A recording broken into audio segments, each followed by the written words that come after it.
Let me ask you a question. When you get a request from a prospective customer to go and do a quote and you travel all the way out to their home or office or site, you spend 15 to 30 minutes walking and talking and drive all the way back, draft up the email and shoot off the quote, what do you do after? Do you just sit around and wait? And further, do you automatically assume they're not interested after a few days if they don't respond? For some reason, following up is a bit of an enigma in our industry. For some people, it may come from a sense of pride. Like, I'm not going to go and beg for the job, am I? If they want it, they'll let me know. Ball is in their court. For some people, it may be a fear of rejection, not wanting to call them up or email just to be met with a negative response. You may not want to feel pushy or aggressive to avoid any potential conflict. And for a lot of people, it may just be something that's lost in the sea of overwhelm and lack of time and lack of a proper sales process, which is the other thing. Most people don't realize that a sales process is a process. It has a series of necessary steps. You put your business out there in the form of an advertisement, person sees that ad, person responds to your ad, person books a quote, and that person becomes a customer. In a perfect world, that's a pretty perfect process. But here on earth, there's a little bit more to it. And part of that is following up. So that's the topic for today's podcast. And I apologize in advance if I sound a little bit croaky. I went to karaoke 2 nights ago, and I think I went a little bit too hard there. And now I've got a bit of a frog in my throat. So yeah, do not invite me to karaoke. But anyway, I was thinking about this earlier because I remember a few weeks back, I was in one of the cleaning business owner Facebook groups, and someone made a post, which I'm just going to bring up. And they said that basically they sent 3 follow-up texts after a quote and didn't hear back, and they were just wondering what to do. And I looked in the comments because it had quite a few comments in it. The most popular comment in there was, why send 3?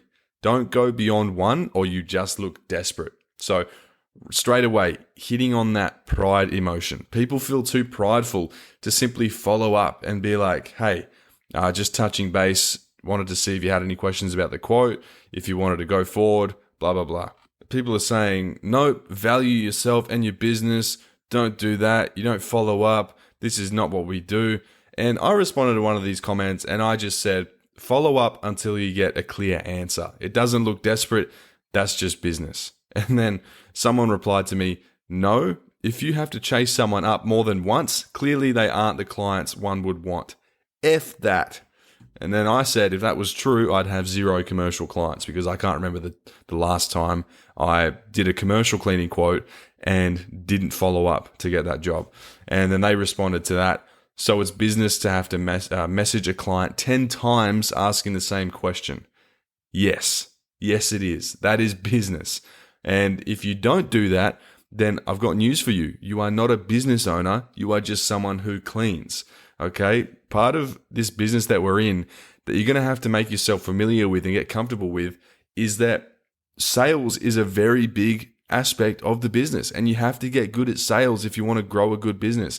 And part of that sales, as we talked about, is following up. Following up is probably the most important part of the process because the majority of people will not respond to your quote. They simply won't. Life gets in the way.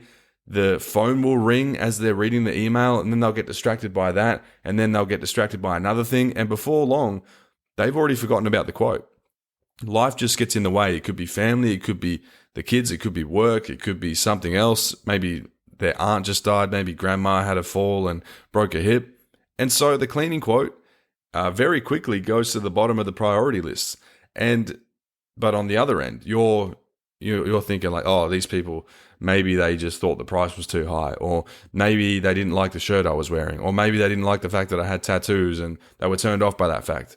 You start to create these weird narratives in your head as to why the customer doesn't want to do business with you instead of simply following up to get a proper answer. And maybe you do follow up and maybe you get some sort of BS answer, which is like a smoke screen for uncertainty or them just not really knowing what they want.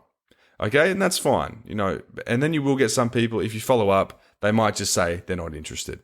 But for the most part, if you follow up, you're going to be surprised at just how many people you thought weren't interested become customers.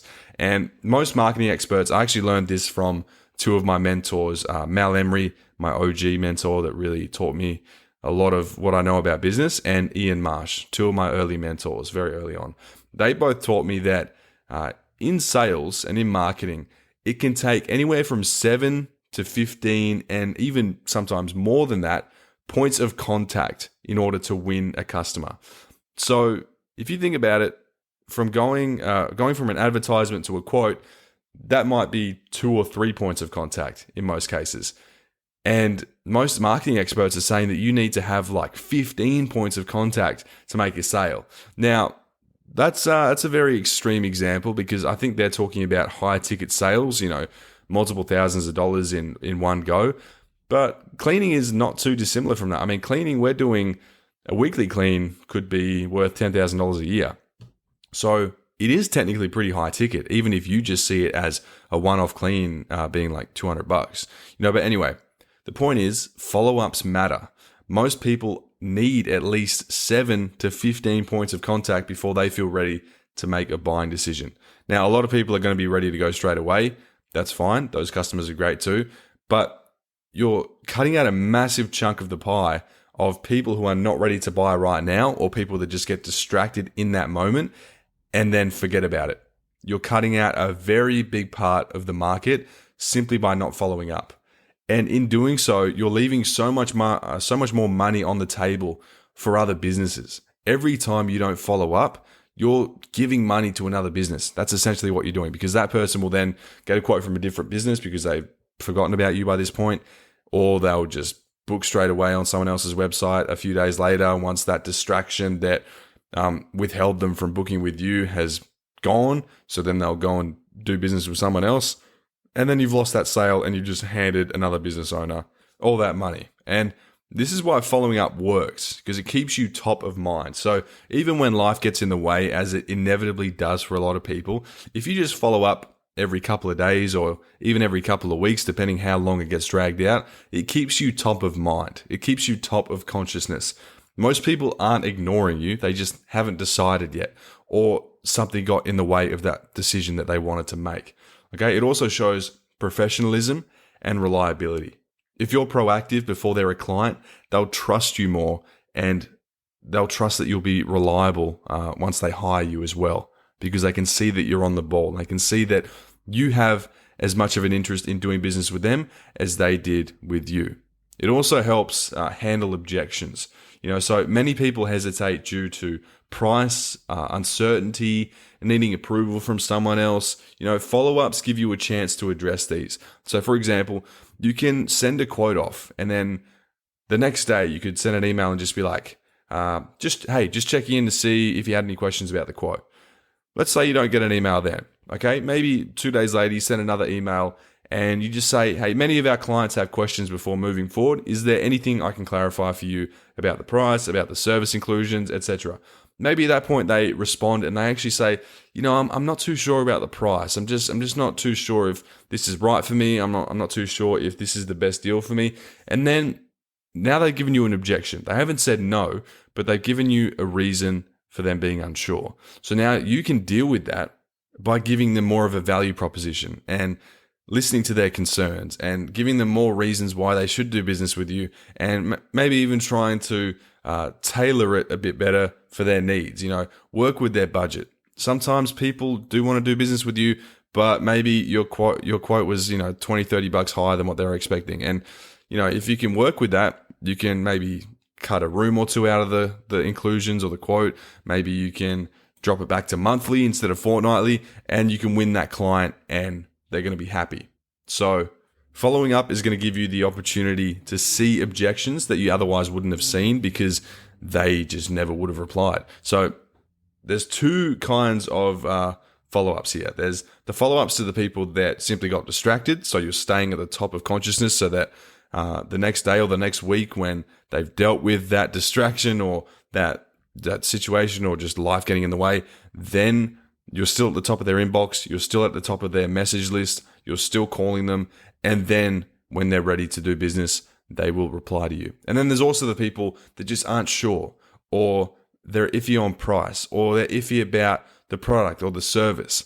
Those are the people that you need to follow up with in order to get a response so that they can make their objection about your quote apparent to you, because otherwise you're not going to know. You can try to guess as much as you want. Like I said, you can create these narratives in your head. Oh, maybe they didn't like the car I pulled up in. Maybe they thought I was awkward because of the way I greeted them, and they just don't feel comfortable having me in their home again. I don't know, whatever it is. I've been there. When I started my business, I was a very young 18-year-old. I didn't have much life experience, and I certainly didn't have a lot of social skills. And I had these weird thoughts in my head. I would go into a home and I would just say the wrong thing when I greeted them. I would say good evening when it was still early afternoon, or I'd say good morning when it was 3 p.m.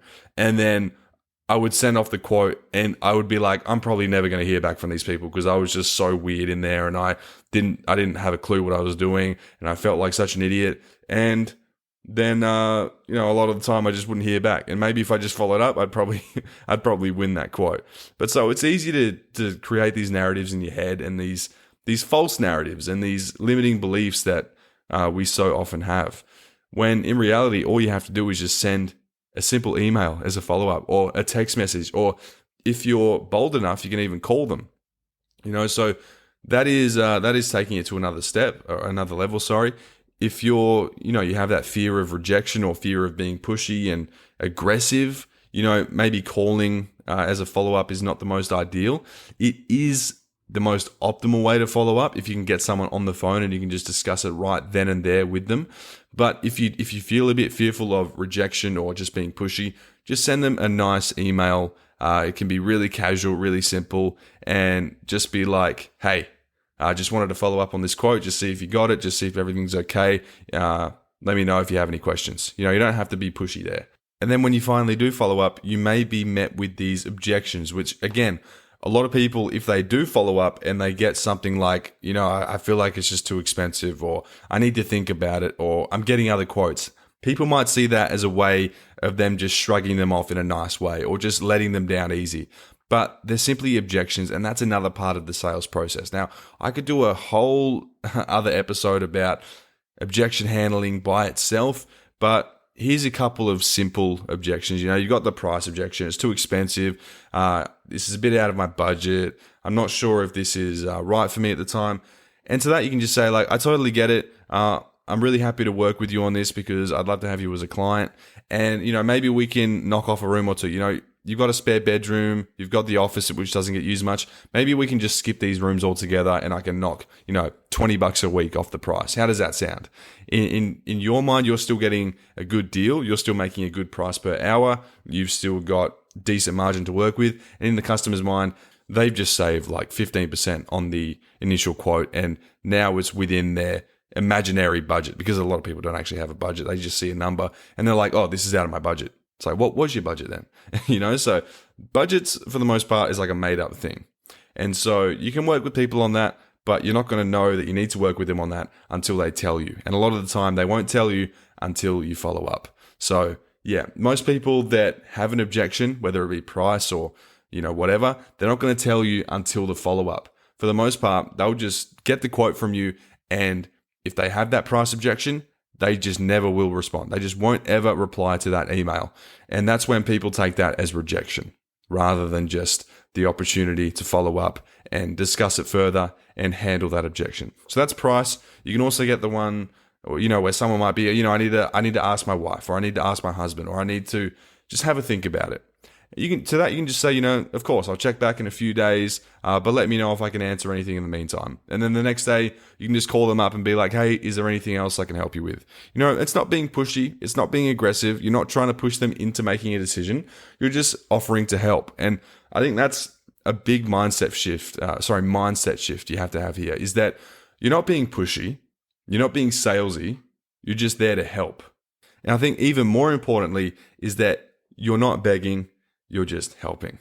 Okay. So we can shift our mindset from being pushy, salesy, or even begging. If we're begging in follow-ups, if we have to beg them to be our client, it's not begging. We're just helping them. We're just helping move them along in the sales process. And you can also, use different channels. You don't just have to keep emailing them over and over again. You might feel conscious of doing that because you're just flooding this person's inbox over and over again and you're not getting a response. And you're going to feel like a bit of an idiot. I've felt that too. So you can use different channels. Instead of just emailing them, you can send them an email and then, maybe send them a text the next day. Then you can even call them a few days later.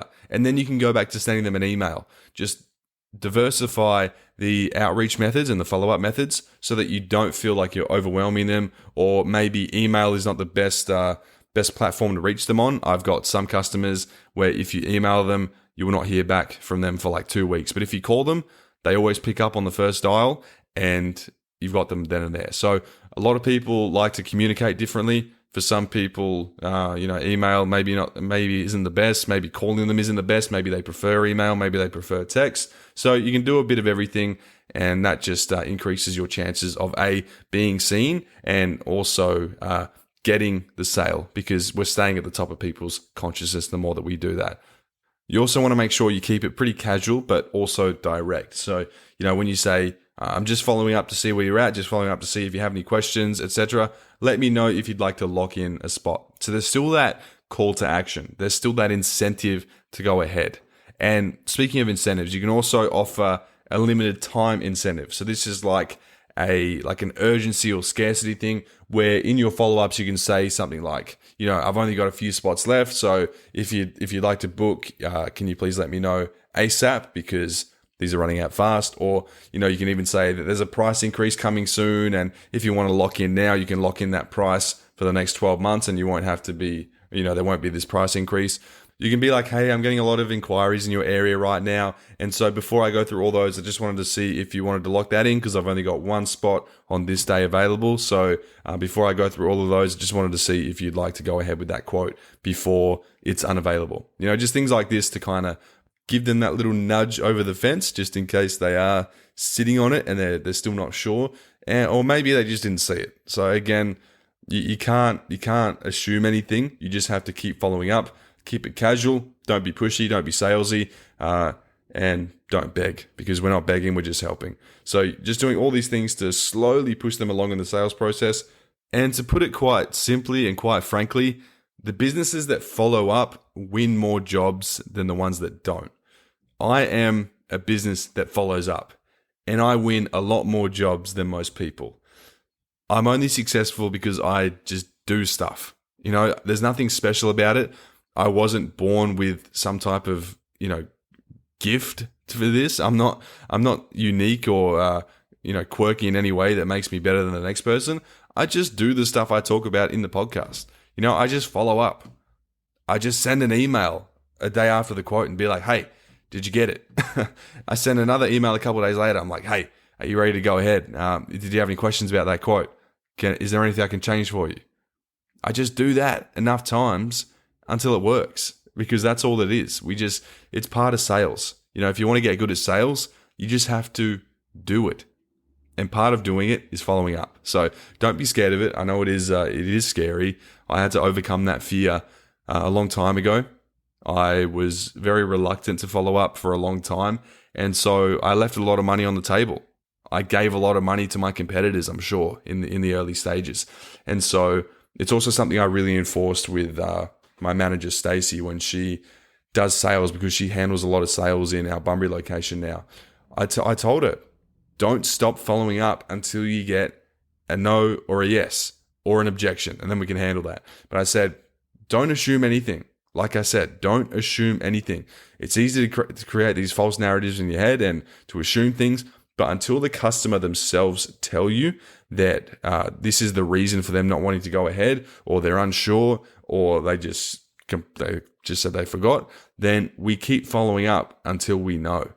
You don't have to feel any type of way, because she was the same. She was like, I don't want to be pushy. I don't want to be like that. And I was like, get that out of your head. You need to have a perspective shift. You're not being pushy. You're not begging.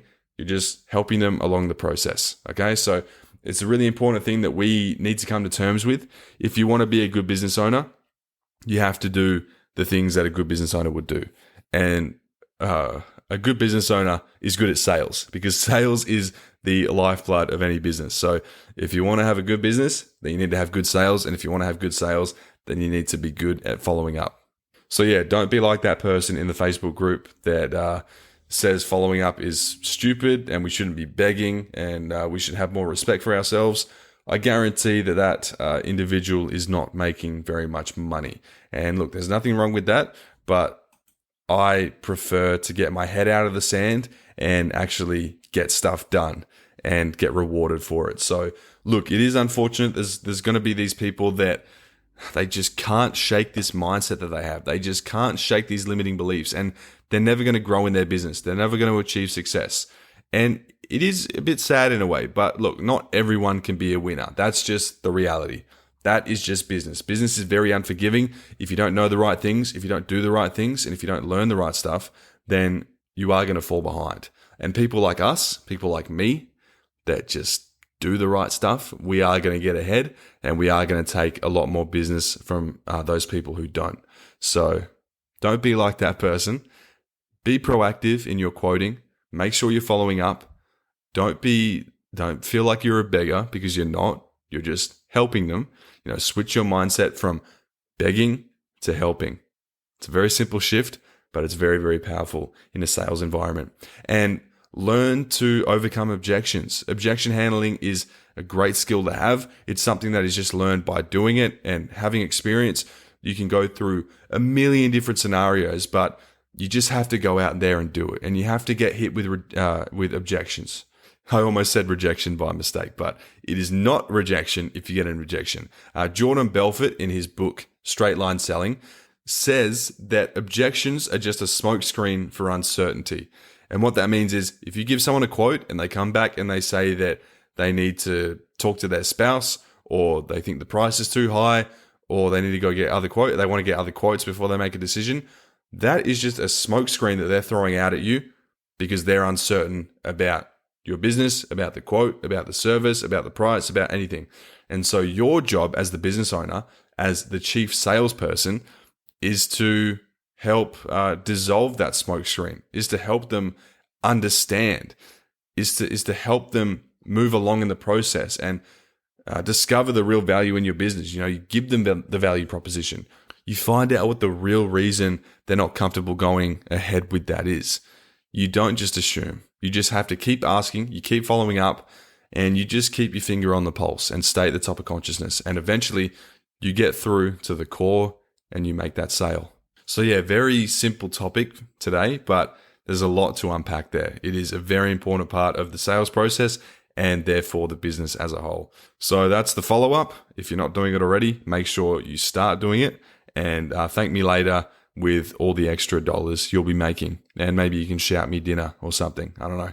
But yeah, hopefully my voice wasn't too much of a distraction that episode. I am feeling it a lot more now that I've been talking for 20-something minutes straight. I've tried not to talk much the past day and a half because I just sound I sound terrible. But yeah, a lot of things are happening in my business at the moment. We've got our first team Zoom meeting tomorrow. So, we've done team meetings in the past where we've done it in person, but we're doing our first team Zoom meeting tomorrow morning at 9 a.m. So we're pushing everyone's day back by 15 minutes to accommodate this team meeting. And so this, we talked about this in the last episode where, we want to make the business, of cleaning, which is a very decentralized business, very fragmented, where we've got lots of different people kind of working as individual units rather than collectively. How can we make that business feel a lot more centralized and more like a unit? So this is one of those things I'm doing to bring together more inclusion and to make us feel like a unit and more like a team. I'm getting everyone on this Zoom call. It's so we can, give the monthly address, give updates, talk about things we need to talk about, like issues and feedback, and also praise, just to, tell everyone they're doing a great job and, give credit where credit's due, but also just so we can build that team aspect and to make it feel like a real team effort. So yeah, that's what we're doing. And another little smart thing that I thought of is for the people that can't show up, if they don't work on that day, or if something gets in the way and they just can't make it, The Zoom will be recorded, which is the great thing about Zoom, and my VA will then transcribe that using a software, and that transcription will be sent through ChatGPT, and then my VA has been instructed to ask ChatGPT to, based on the transcript of the Zoom meeting, to come up with 3 questions based on what was talked about, and send that recording along with those questions to the people that didn't turn up live, and they have to answer those questions. So say the Zoom meeting, we talked about pay increases, timesheets, and scheduling. Then, based on that transcript, ChatGPT would return 3 questions about something specific I talked about in the meeting, and then the person who didn't come to the meeting would then have to watch that and answer those questions to let us know that they actually watched the video and comprehended it, rather than us just paying someone for 20 minutes and they said that they watched it when they really didn't. So that's a smart little thing that we're doing as well. And it's either going to be a complete disaster or it's going to be another great thing that we incorporate into the business. So yeah, team Zoom meeting with 30 something people. Hope it goes well. Fingers crossed. It'll be a great thing, I'm sure. So that's just one more thing we're doing to bring more unity in the business. Like I said, we are a decentralized business. We're 30 odd people now, and we still don't have a main office location. We're really just running like a skeleton now, and I love it. I always wanted to see how far I could push this model before we had to add more infrastructure. So yeah, a lot of exciting things happening, lots of growth. I'm now full steam ahead on our new location in Perth now that we've got 3 layers of management in Bunbury. So I feel like there's plenty of contingency there, and plenty of, or a good enough system there where I can fully remove myself and just focus on Perth. And so now I'm just making sales like crazy. Picked up 3 new contracts in the last 2 weeks. Pretty big contracts at that. It's over 100K. Still pumping out the residential clients as well, because that is our bread and butter. And it's good to just have them to build a solid foundation. And yeah, things are looking really great. Just dropped a new course inside Booked Out Cleaners as well, which is all about cold outreach, using AI to basically get businesses' contact info based on keywords. If you want medical centers contact info in a certain search radius in a certain city or a certain suburb or kilometers away from wherever you are, then you can just use this tool to get all their contact info, put it in a spreadsheet. We can then send that spreadsheet through an automatic email sequence to email them and follow up on autopilot so that you can get quotes. There's already a few people who are getting customers this way. It's really exciting to see it. That course has only been out for a few days and people have already booked clients from it. So it's really great for getting commercial clients. If that sounds interesting to you, hopefully it didn't sound too confusing. It makes a lot more sense in the actual course because I break it down a lot more there. But if that sounds interesting to you and you're not inside Booked Out Cleaners already, definitely recommend you join now. Now is a great time to join because there is a lot of great content in there, and we're building a thriving community there. So everyone in there is just absolutely smashing it. I'm really, really proud of everyone and just really, really happy with the progress that everyone's making, because there isn't a single person that I've talked to in there that isn't experiencing some level of success. People are hiring their first employees, they're getting their first customers, they're scaling, they're winning big contracts for the first time, and they're getting a lot more clarity and systems in their business to take them to the next level. So very exciting stuff. It's like it's my dream come true when I started this thing. All I wanted was to relive my own experience when I started my business and grew past 100K and then $1 million. I just wanted to experience that same feeling through other people, and now I am. So it's really, really cool. But yeah, if you're not inside Booked Out Cleaners already, you definitely should join. I know I keep talking about this. I know I keep shoving it down your throats, but it is worth it. I know I'm a bit biased in saying that, but the content in there, I really put everything into it. I don't leave anything out. No holds barred. I'm really letting down the big red curtain on all of my best stuff because I want people to experience success. And if you want to know why I'm not worried about people copying me and ripping me off and sharing my secrets with people, maybe I'll talk about that in the next episode because that's like a whole other thing on its own. But yeah, if you're not in there, you need to be in there. It's great energy, great content, a lot of awesome people experiencing a lot of success in their cleaning businesses, and I really do not hold back in there. So if you want to see my best stuff, if you want step-by-step guides and courses on how to get more customers, hire staff, and make more money and gain more clarity, and also have access to me on live Q&A calls where you can ask me questions specific about your business and about your current issues and questions and all that stuff, then that is the place to be. And I think I've spoken about it enough, so I'm going to leave it there. And that was all about following up. I hope you enjoyed this episode. Please let me know on Instagram or TikTok in the comments, or just send me a message what kind of episode you want to see me cover, what kind of topics you want to see me talk about or listen to me talk about, and I'll be happy to give them a crack. So with that being said, I just realized we crossed over the half an hour mark, so that seems like a good time to end this episode here. So hope you enjoyed that, and I'll talk to you again next week. Also, make sure you rate the podcast. I want to see more 5-star reviews on here. Whatever platform you're listening to this podcast on, make sure you rate it 5 stars, leave a review, leave a comment. I love to see those, and I really appreciate it. So thank you, and that's all from me.